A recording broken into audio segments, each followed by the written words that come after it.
एक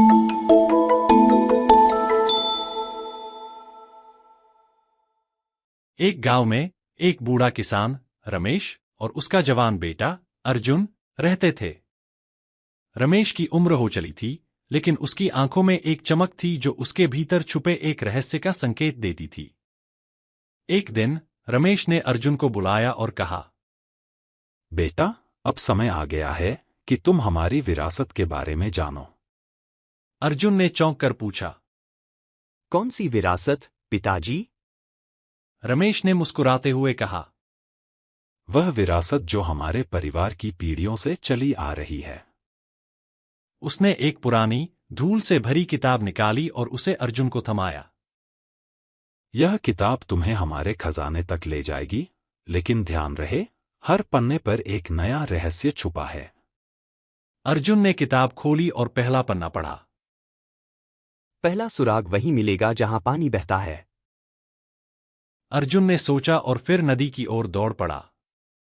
नदी के किनारे उसे एक पत्थर के नीचे एक पुरानी कुंजी मिली।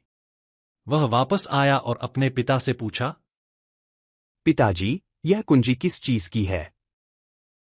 रमेश ने केवल सिर हिलाया और कहा, अगला पन्ना पढ़ो, बेटा। अर्जुन ने उत्सुकता से अगला पन्ना खोला।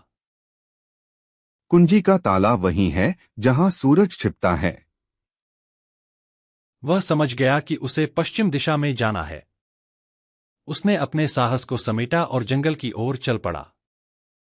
जंगल के भीतर एक पुराना जंग लगा हुआ ताला दिखा। उसने कुंजी को ताले में डाला और धीरे धीरे दरवाजा खोला। अंदर एक और सुराग था। सच्ची विरासत खजाने में नहीं, बल्कि रिश्तों में है। अर्जुन ने सोचा। क्या ये सब एक परीक्षा थी? वह जल्दी जल्दी घर लौटा और अपने पिता से मिला। रमेश ने अर्जुन को गले लगाते हुए कहा, बेटा, असली खजाना हमारे बीच का यह प्यार और समझ है। यह परीक्षा तुम्हें यह सिखाने के लिए थी कि हमारी असली विरासत हमारी मूल्य और संस्कार हैं, न कि कोई भौतिक वस्तु। अर्जुन ने भावुक होकर कहा, पिताजी, मैं समझ गया। यह सचमुच अनमोल है।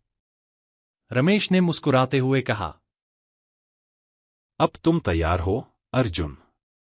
भविष्य तुम्हारा है। इस तरह अर्जुन ने अपनी विरासत को न केवल समझा बल्कि उसे जीना भी सीख लिया। उसकी आंखों में अब वही चमक थी जो उसके पिता की आंखों में हुआ करती थी, और वह जानता था कि असली खजाना क्या है। इस कहानी से हमें ये सीख मिलती है कि प्रेम धन से ज्यादा अनमोल है।